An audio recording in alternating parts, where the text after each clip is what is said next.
Okay, mechanics में हमें क्या क्या पढ़ना है? कार का मोशन है, बेंडिंग ऑफ रॉड है, एसएचएम है, रोटेशन है, ऑसिलेशन है, ग्रेविटेशन है। There are n numbers of motion you have to study.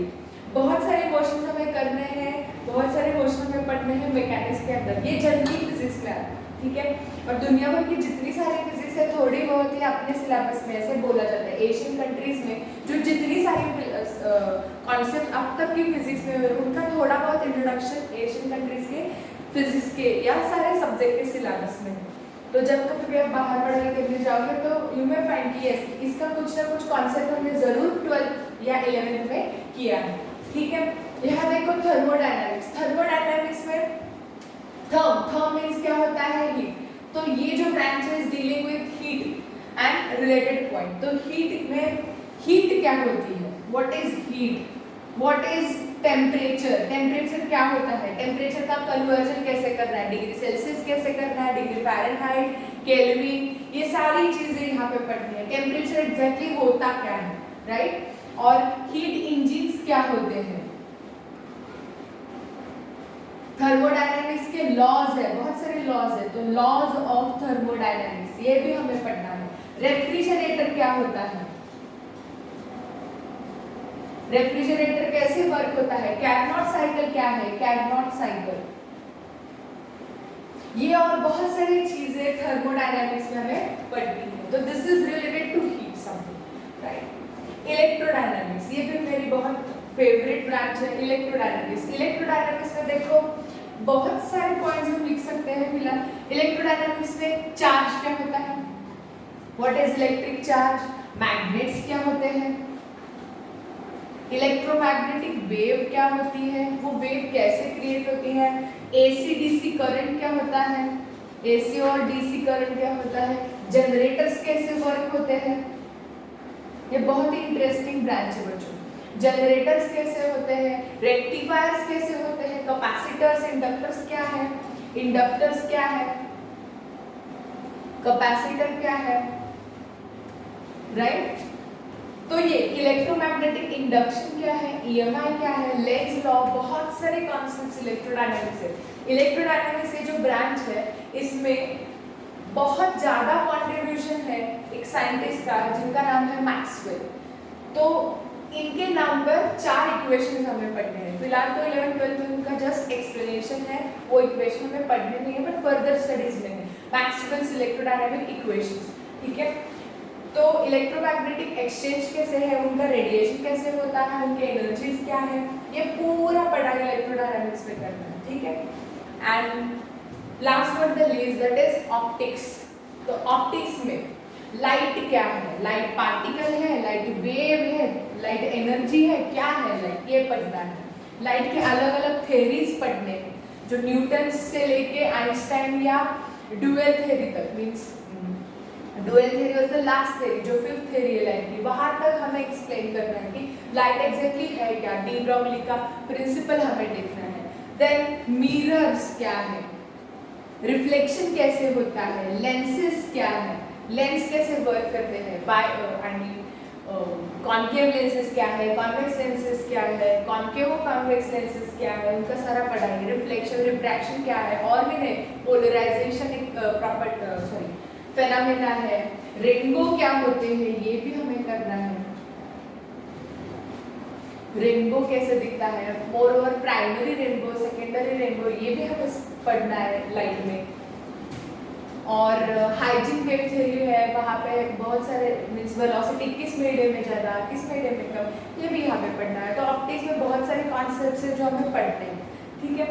तो this is what old physics I can say, और क्लासिकल फिजिक्स जो हमें पढ़ना है इन 4 सब ब्रांचेस के अंदर 11th 12th में।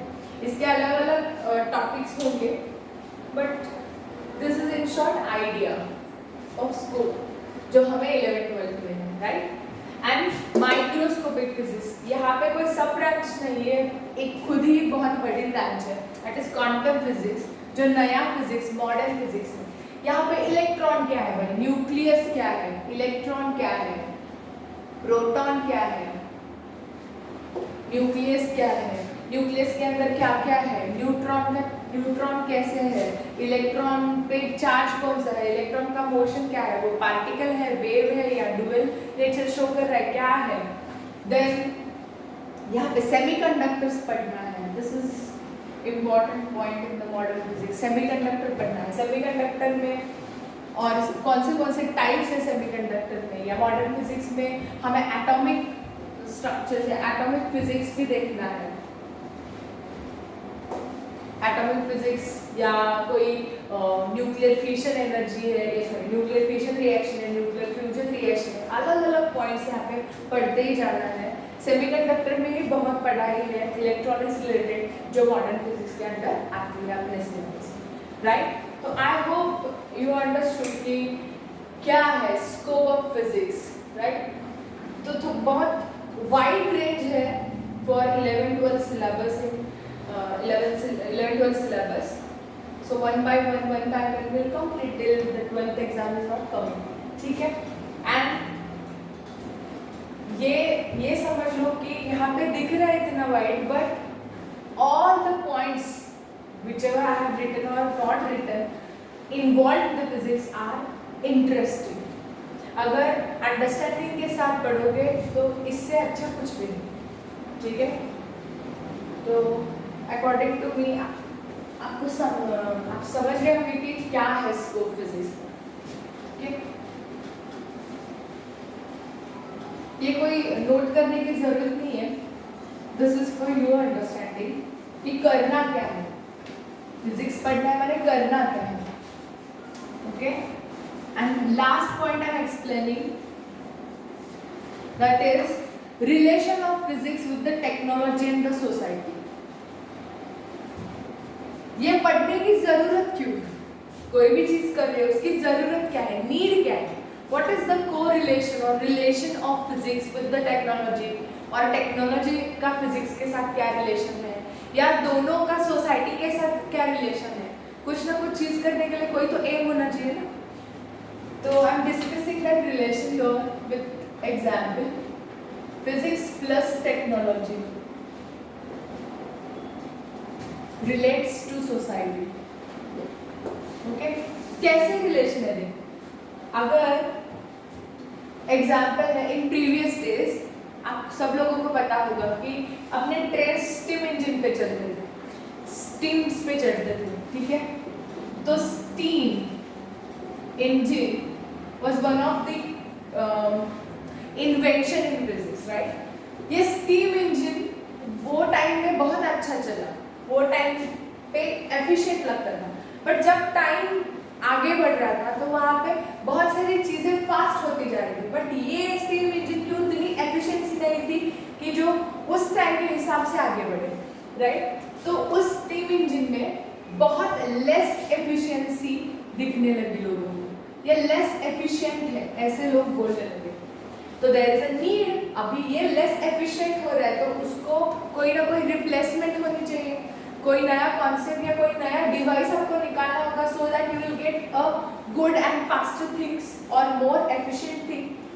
तो यहाँ पे क्या हो गई, नीड क्रिएट हो चुकी, need for technology, right.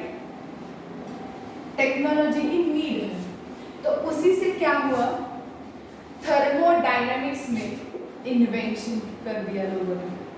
Thermodynamics पूरी ब्रांच ही निकाल दी लोगों ने, उसके laws, first law of thermodynamics, second law of thermodynamics. तो this need of technology bringing to a new branch in physics and which is given to a society, that is thermodynamics। और thermodynamics में Carnot cycle, Carnot engine, बहुत सारे heat engines further involve हुए जो इसको replace कर देंगे steam engine को, जो मोर एफिशिएंट है।